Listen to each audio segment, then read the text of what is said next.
सर्दियों की सुबह रणविजय राजसमंद पहुंचा। राजसमंद स्टेशन पर पहुंचते ही उसे रंग बिरंगी पगड़ियों में सजे आदमी और सतरंगी लहंगा चोली पहने सुंदर औरतें दिखी। तो उसके सामने राजस्थानी राजा महाराजाओं और उनकी सुंदर रानियों की तस्वीरें खिंच गई।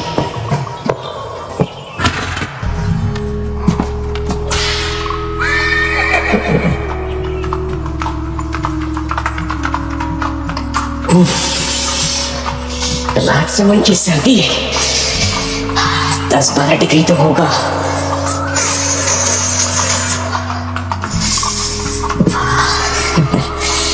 नदी के पानी से उठती भाप सर्दियों की बात ही कुछ और है।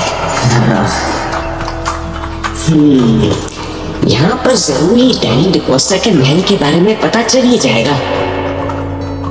हिंदुस्तान में सबसे ज्यादा अंधविश्वास इसी इलाके में थे।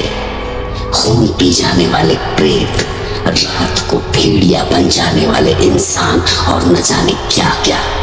उसे लगा कि सफर मजेदार होने वाला है। पहाड़ियों के बीच में से होकर जाने वाले घुमावदार रास्तों ने उसका मन मोह लिया।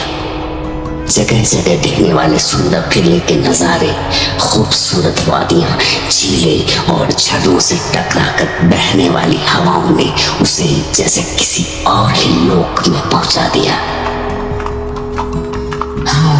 वाह, लगता है किसी परियों के देश में आ गया हूँ। इतनी सुंदर जगह के बारे में जाने क्यों बेवकूफों ने ये अंधविश्वास फैलाए होंगे।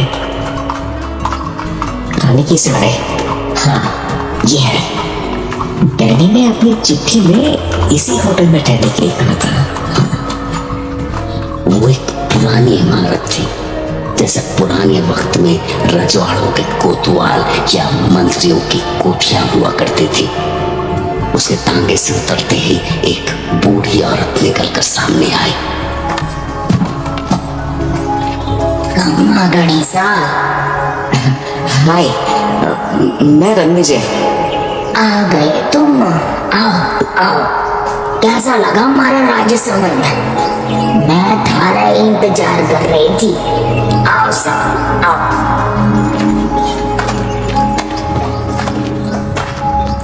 थारा कमरा दिखा दो। अंदर नहाने का गर्म पानी, तौलिया, सब कुछ है। और भी कुछ चाहिए हो तो बोल देना सा। हाँ, थारे वास्ते ये चिट्ठी मिली थी मारे को। बुढ़िया ने रणविजय को एक लिफाफा थमाया। रणविजय ने कमरे में पहुंचकर खुद को बिस्तर पर फेंक दिया और फिर वो चिट्ठी खोली। थकान से जान निकल गई। देखो क्लाइंट ने क्या लिखा है। 4 दिसंबर। राजसमंद में तुम्हारा स्वागत है दोस्त। मैं बेसब्री से तुम्हारा इंतजार कर रहा हूँ। कल 3 बजे तुम्हारे रत्नागढ़ की यात्रा शुरू होगी। रानी की सराय से निकलकर काली घाटी पहुंचना। वहां मेरी शाही बग्घी तुम्हारा इंतजार कर रही होगी। मुझे यकीन है कि तुम्हें ये सफर बहुत अच्छा लगेगा। तुम्हारे इंतजार में तुम्हारा दोस्त डैनी डिकोस्टा।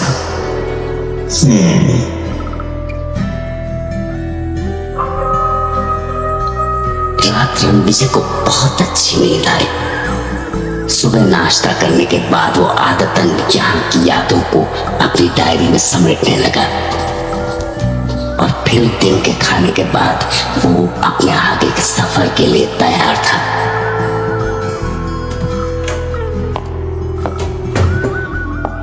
हाँ आंटी जी, तो कितना पैसा हुआ आपका? भाई को चिट्ठी के साथ ही कमरे का किराया और थारे आने जाने के वास्ते घोड़ा गाड़ी का भाड़ा मिल चुका है सा। घोड़ा गाड़ी वाला बस आता ही होगा। पर ये बताओ कि आपने जाना कट्टे को है? मैं रत्नागढ़ जा रहा हूँ। रत्नागढ़ का नाम सुनते ही वो बुढ़िया अचानक पीली पड़ गई। उसके पैर कांपने लगे। क्या क्या हुआ? आप पर उसकी तो जैसे जीभ ही अकड़ गई थी। तभी घोड़ा गाड़ी पहुंच गई। घोड़ा गाड़ी वाले ने रणविजय का बैग उठाकर घोड़ा गाड़ी में डाला ही था कि भीतर से वो बुढ़िया भागी हुई आई और हाथ जोड़कर रणविजय के सामने खड़ी हो गई। अरे भगवान के वास्ते वहां जाओ कोनी सा, अभी जवानी भी कोनी आई थारी ठीक से, दुनिया कोनी देखी तुमने, क्यों इस उम्र में जान देने पे तुले हो? पर हुआ क्या? ये क्या बोल रही है आप? ऐसा क्या है रत्नागढ़ में? सवाल कोनी सा, सवाल कोनी। बस अगर अपनी माँ को जरा भी प्यार किया है तो यहाँ से लौट जाओ, उसकी गोद सूनी मत करो सा। और अगर जाना ही है तो किसी और दिन चले जाना। हाँ, किसी और दिन? पर क्यों? आज के दिन में ऐसा क्या है? दिन नहीं, रात सा, रात। माघ की पूर्णमासी है आज। आज की रात 12 बजे काली घाटी के प्रेत धरती पे उतरे सा। धरती पे उतरे सारे प्रेत। रणविजय ने उसकी बातें समझने की कोशिश की, पर घोड़ा गाड़ी वाला इंतजार कर रहा था, इसलिए वो पलटा और घोड़ा गाड़ी में घुस गया। तभी वो बुढ़िया दौड़ी दौड़ी तांगे के पास आई। सुनो सा, अगर अपनी माँ से प्यार करते हो तो ये तावीज पहन लो, ये भूत प्रेत से थारी रक्षा करेगी। अरे मैं इन सब बातों में विश्वास नहीं करता। मेरी खातिर रख लो सा, मैं थारी माँ से मानू, मारा दिल रख ले बेटा। रणविजय बुढ़िया की बात टाल नहीं सका और उसने वो ताबीज पहन ली और उसने बुढ़िया को वो ताबीज अपने गले में डालने दी।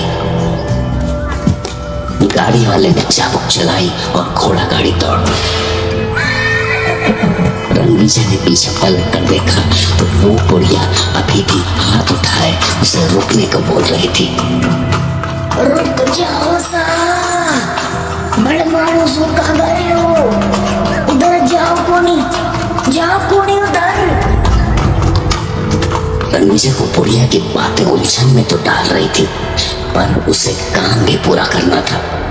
उसके बॉस और डैनी के बीच एक बड़ी लैंड डील होने वाली थी और इसकी सारी जिम्मेदारी रणविजय पर थी, जिसके लिए उसे रत्नागढ़ पहुंचना ही था।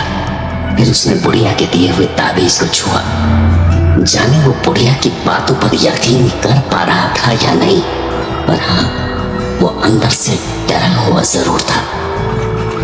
चिट्ठी में लिखा था सर कि आपको काली घाटी छोड़ना है। जी आप वहां उतर के करोगे क्या? हाँ जी, वहाँ से मेरे क्लाइंट मिस्टर डैनी डिकोस्टा की तरफ से सवारी आएगी। बहुत खतरनाक जगह सर, काली घाटी प्रेतों की घाटी है। प्रेत का नाम सुनकर रणविजय कांप उठा। रणविजय को समझ में नहीं आ रहा था कि तांगे वाले को रत्नागढ़ पहुंचने की ऐसी क्या जल्दी थी। वो इतनी रफ्तार पर भी ऐसे तीखे मोड़ काट रहा था कि रणविजय की जान गले में आ रही थी। अरे अरे भाई, जरा धीमे चला लो, तांगा पलट गए तो दोनों मर जाएंगे।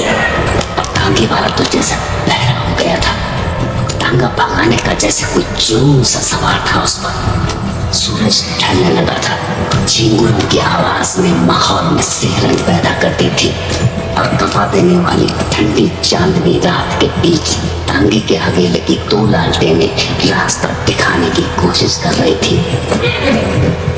अरे तांगे वाले, आपको हुआ क्या है? आप क्यों घोड़ों की जान लेने पर तुले हैं? क्योंकि सर हमें आधी रात से पहले काली घाटी पार करनी है। क्यों? आधी रात के बाद ऐसी क्या आफत आने वाली है काली घाटी में? मौत का डेरा है काली घाटी। आज के पूरे चांद में जो आधी रात को वहां रुक गया कभी वापस को नहीं लौटा। तो कब तक आएगी काली घाटी?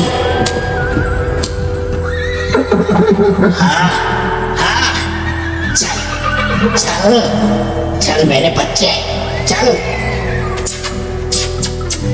चल। देखा, घोड़ा थम गया। मतलब काली घाटी अब दूर नहीं है। बस कुत्ते यहीं तक रहे। क्यों? क्योंकि काली घाटी से बड़ मानुसों का इलाका शुरू होवे। आधी रात को भेड़िए बन जाने वाले प्रेतों का राज। पर तुम आगे कटे जा रहे से। मुझे रत्नागढ़? क्या? रत्नागढ़?